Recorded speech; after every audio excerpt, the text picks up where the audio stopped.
Hello and welcome to another tournament game review from a tournament that I played recently after 3 years since I played my last over the board tournament. I thought, well, I might as well start playing again. There was a local tournament a half an hour away. So this was the third round. If you saw the previous videos for round one and two, hopefully those were entertaining and enjoyable. So let's see what we can learn from round three here, where it turned into a tricky middle game. And I don't have a rating here for my opponent because the results were not put into the USCF yet online. So I think the people that I played, it was a 3 round round robin tournament, and they may have all been provisional players. This was a new chess club that was trying to start up in my area. So in this game, I started with d4, and my opponent begins with knight to f6 here, a flexible move, waiting to see how I will continue. So I bring my knight out, and then we have e6 here. And the game continues with e3, so then I'll be able to develop my bishop, get my king castle to the king side. And the game continues with my opponent playing g6, preparing to fianchetto over here. The computer doesn't like this move as much as b6. It prefers a kind of a Queen's Indian fianchetto over here. But the game continues with bishop to e2. Now I'm ready to castle kingside. My opponent develops his bishop, so he's able to castle kingside shortly here as well.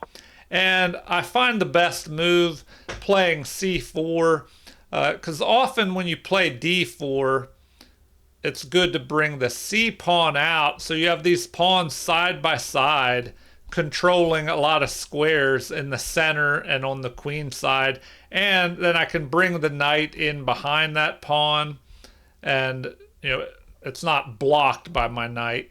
So the game continues with this interesting move, c5, attacking my central pawn with a flank pawn, and that can be a good strategy because here, if I capture, there's the option of a queen check, and then my opponent would be able to regain that pawn, and I would just lose a center pawn that's more valuable for this flank pawn. So I ignore the attack on my pawn, develop another piece, and the game continues with a capture in the center, which is the best move. And here I recapture with the pawn, although the computer actually liked capturing with the knight, but I didn't want to do that, in case my knight could be chased away, I guess. But I don't know, the computer says that was best, but they're pretty close. White just has a slight edge here. So the game continues with the best move being found by my opponent. He develops, places a pawn in the center. So now it's my turn to capture his center pawn with my flank pawn. Although the computer says that c5 is the best move, just gaining space on the queen side. So that's pretty interesting. I didn't think about that move. I capture towards the center, and then here, I guess my opponent could have captured with the knight. And then if I capture and his queen captures, I would be left with the isolated queen pawn. But instead, we have a capture with the pawn, the best move in the position. Now we both have isolated queen pawns. So I go ahead and castle kingside, as does my opponent. And we look towards continuing with development of our other pieces. So what happens next here? Before I develop the queen and bishop, I decide to jump my knight onto this outpost, which the computer likes, but apparently rook to e1 may have been a little bit better. Just centralizing that rook, trying to maybe get ready for a fight on the completely open e file. All right, So the best move is played, developing a piece, targeting my knight, putting a little bit of pressure on this pawn. So it looks like bishop to e3 would be best here, but I make an inaccuracy, swinging the advantage to black here, which my opponent overlooked. It looks like he can just bring his queen out, attacking my unprotected knight.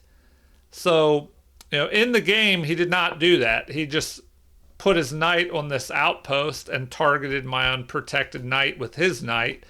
But let's see what would have happened if he played the best move, queen to a5.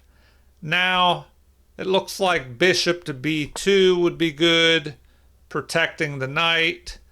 And then what?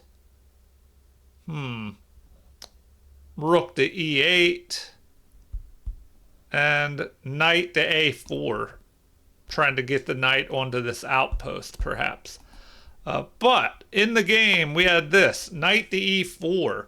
So it starts to get tricky here where we both overlook things. Let's see what happens. I continue with my plan. I tried to set up a Kali-Zucker-Tort, but the game kind of spun off in a different direction earlier, and I should not have been playing the normal Kali-Zucker-Tort opening moves, because now the position is different. After this mistake, and I saw this in the game, that my opponent could capture here. Like after I moved this bishop, I was like, oh no, he could take this pawn, and then it could well, we'll look at it here in a second. But before we do, let's see what the best move would have been. Knight takes e4. So they recommend immediately instead that I should take, they would recapture, and now what? Takes here, recapture, and bishop to e3, because they have two attackers on this pawn, so I defend this way with the other bishop. The only thing, I mean, I guess you wouldn't go here, because the bishop would be lined up on your bishop. They could try an attack with another pawn. So, maybe fianchettoing the bishop is not bad. Better, it's not so good. Better is this, bishop to e3. So now they recommend just developing pieces, developing the queen here. Maybe at some point thinking about knocking out the defending bishop and creating dark squared weaknesses. But the game didn't get to this. I made this mistake here, and my opponent responded by missing an opportunity. He still has a slight edge here after this move in the game, but better would have been what? Knight takes e5. And this is what I saw in the game. Oh, hold on. That was knight takes d4. So they recommended knight takes e5, and then what? The best, I guess it's not best to go that way. I should play that first. Then what do they recommend? Knight to c6. Interesting. So the game could have spun off in that direction. Here they recommend that my knight does not try to jump up here. Oh yeah, I guess actually that's the best move. All right. The game did not go in that direction. So let me back up here and see how things actually happened. Okay, the knight was developed. I played this inaccuracy. Now black has a slight edge. Instead of gaining the advantage with the best move, developing his queen. He jumps his knight forward. And remember, often you don't want to move a piece twice until you get all your pieces developed, unless you have a good reason. Now here he is attacking an unprotected piece, and apparently I should have captured and then white would have the edge. But instead I played this mistake. My opponent misses an opportunity. And now, finally, I find this move, which is best. I capture, leaving him this backward pawn on a half-open file. But will I be able to take advantage of that? I find the best move, but now, let's see. He pushes forward, which is a blunder, and apparently it would have been better to just go ahead and play what here? Retreat the knight back or capture. So either one of those moves would have been better. But instead, well, yeah, because my knight would be in the way of my rook grabbing that. So in the game, we have this blunder move, and that allowed me to continue in this manner. I grabbed the knight first, so after the recapture, now I can't take with the pawn, of course, or they'll grab my bishop, but I can capture with the rook here, which is what I do. So I capture. Now we have the queen centralizing, which that's usually a useful move, is to put your queen in the center. And I was worried about, this pawn guarding the rook, and instead I play kind of a passive move. I retreat my rook back to c2, where it helps guard my bishop, in case there's a future attack here. And I was thinking maybe I want to push forward after I go here. But it looks like getting the queen off the back rank would have been a better move, because if I had done that, the other rook would be free to go to the C or the D file. And instead, the game continues with this mistake, retreating back. White still has an edge here, but it's half or more of what it should have been, or half or less of what it could have been. So we have another missed opportunity here. Instead, rook at F to D8, piling up the pressure on this pawn would have been better. So now we have bishop developing, pinning their bishop to the king. So I thought if my opponent captures my bishop, I could recapture with the pawn and then start pushing this pair of passed pawns up the board. But the game went in a different direction, and it looks like it actually would have been better to play queen to c1 according to the computer. But we have this position. A blunder is played, and I did not take advantage of this in the game. I was thinking, in the game I moved my queen over here with the idea of pushing that, going here, and lining up on the queen and the rook, but apparently I could have just taken advantage of that now. In the game I go here. White still has about a one pawn advantage after this move, but I could have had a winning advantage if I immediately go here, bishop to a3. So this is the tricky move that I overlooked. If I would have played that, let's see, apparently queen to b6 is best, getting out of the line of fire, on the queen, but then I would be able to pick up this rook. So, what if they capture? That's only the third best move, because if they capture my bishop, well then I can take their bishop and I'll be forking the king and this over here. And also my rook will be lined up on that as well. So a lot of crazy stuff happening in this tricky middle game. If all of this would have played out. They actually recommend queen to b6, and then of course I'm going to trade material by capture with check, queen captures.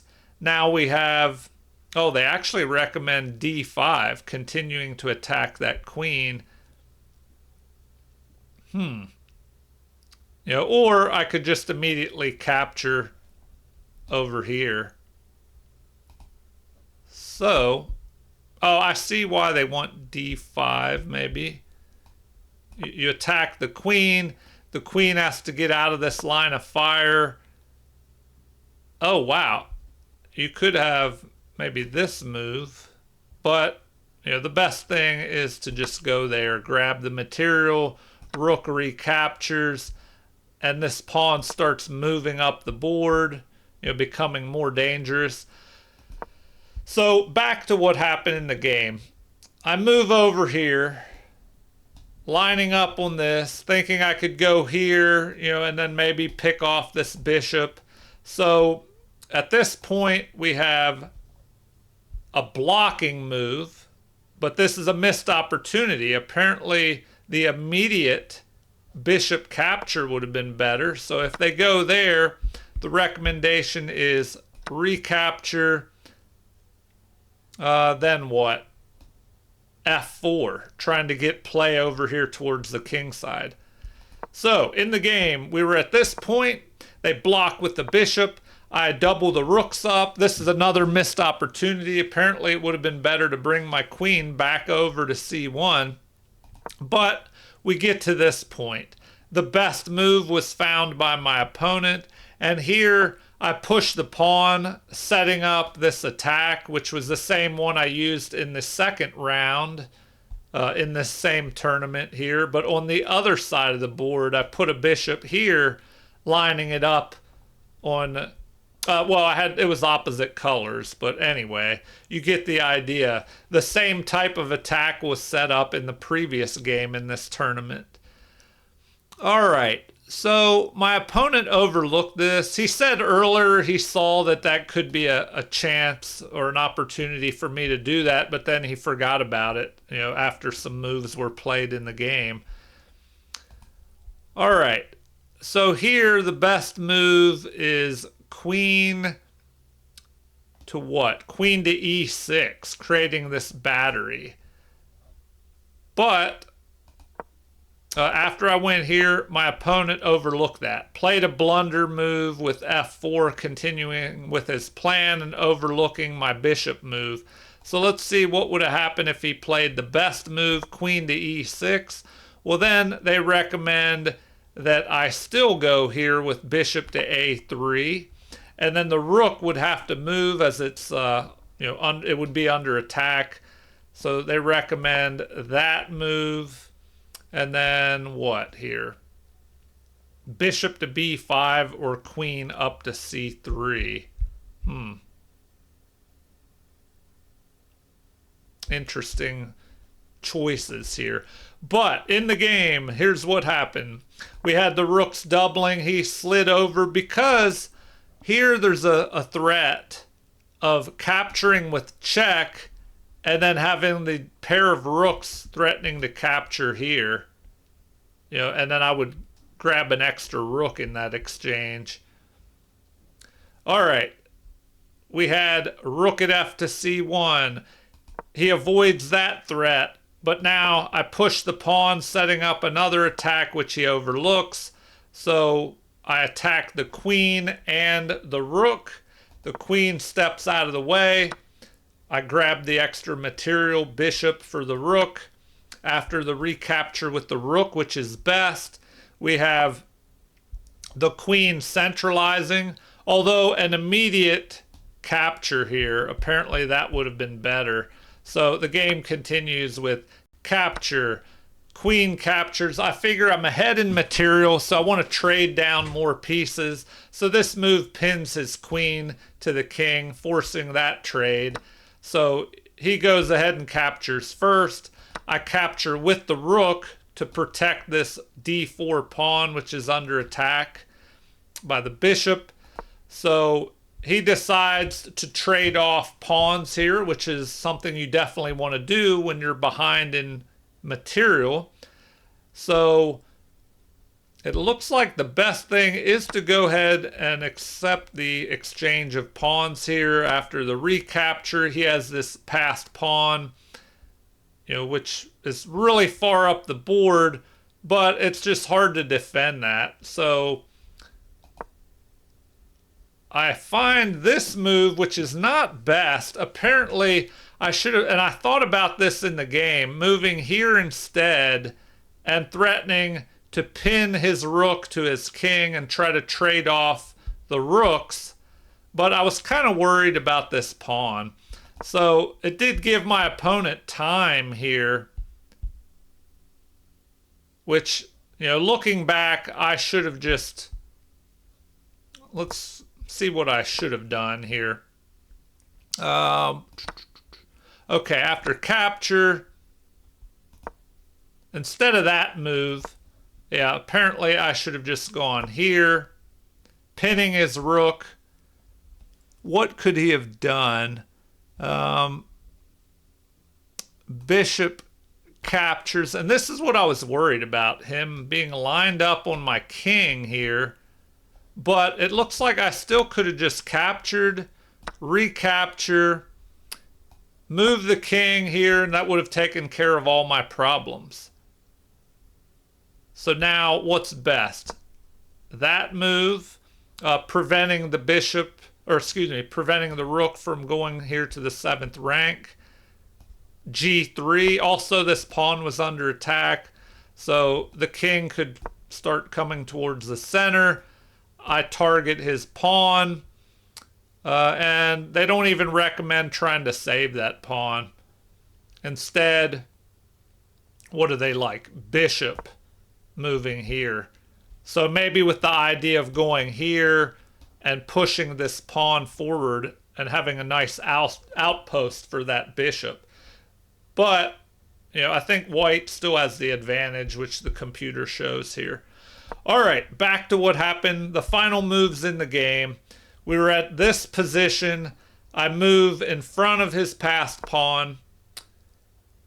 He adds more pressure here. And now I played this move, which was a mistake. Apparently, king to f1 is the best move. So by going there, king to f1, that would be best. It would allow him to capture here. But then,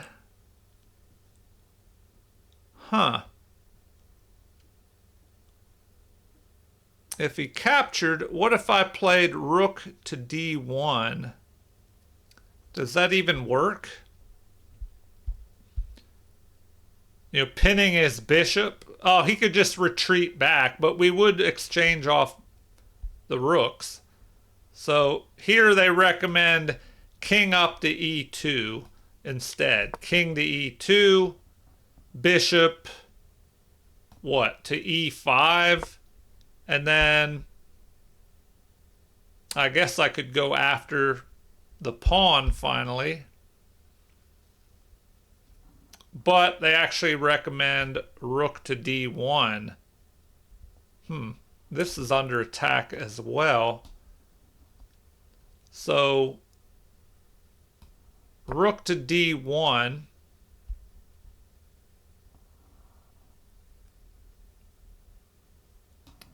I guess they don't want this move. If you go here, king would capture. He could pick this off.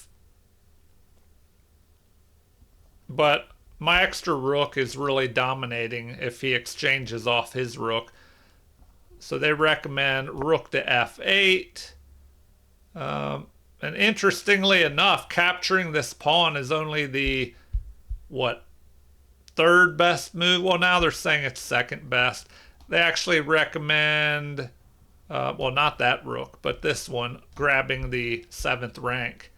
So, in the game, we got to this point, and I figured, I played, okay, if we go back a little bit, I want to stop the pawn. He builds up pressure on my d4 pawn, and I thought, okay, I'm just going to exchange his bishop off for my rook and try and go into the end game with the extra pawn.